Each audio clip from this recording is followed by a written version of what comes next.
Chemical earthing chemical earthing एक आधुनिक प्रकार की अर्थिंग तकनीक है जिसका उद्देश्य धरती में लगातार कम रेजिस्टेंस बनाए रखना है ताकि फॉल्ट करंट सुरक्षित रूप से जमीन में जा सके। इसमें पारंपरिक जीआई या कॉपर रॉड की बजाय विशेष केमिकल से भरी इलेक्ट्रोड पाइप का उपयोग होता है। क्या है यह? एक पाइप या रॉड होता है जिसके अंदर चारकोल, ग्रेफाइट, बेंटोनाइट, नमक या अन्य नमी संरक्षण केमिकल भरे रहते हैं। पाइप के चारों ओर भी बैकफिल केमिकल BFC डाला जाता है जो नमी बनाए रखकर धरती का रेजिस्टेंस कम करता है। क्यों इस्तेमाल होता है? सामान्य अर्थिंग में समय के साथ मिट्टी सूखने या जंग लगने से रेजिस्टेंस बढ़ सकता है। केमिकल अर्थिंग कम मेंटेनेंस के साथ स्थिर और कम रेजिस्टेंस देती है।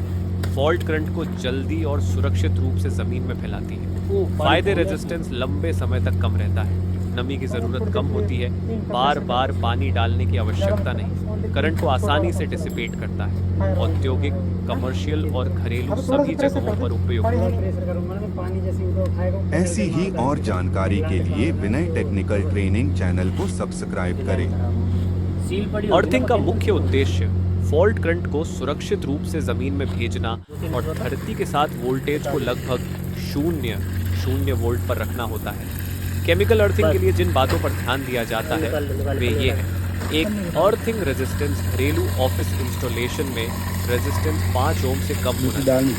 Sensitive equipment, server, medical machine, data centre आदि के लिए 1 ओम से कम मिलता है। 2, वोल्टेज का लक्ष्य सामान्य अवस्था में अर्थिंग इलेक्ट्रोड और धरती के बीच पोटेंशियल अंतर लगभग 0 वोल्ट होना चाहिए। फॉल्ट के समय वोल्टेज अस्थायी रूप से बढ़ सकता है, पर सही साइजिंग और कम रेजिस्टेंस होने पर यह जल्दी घट जाता है। 3, सही इंस्टॉलेशन टिप्स: उचित साइज का GI कॉपर इलेक्ट्रोड चुनें।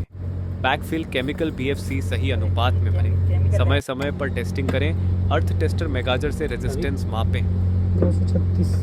ऐसी ही और जानकारी के लिए विनय टेक्निकल ट्रेनिंग चैनल को सब्सक्राइब करें। ओके। ओके।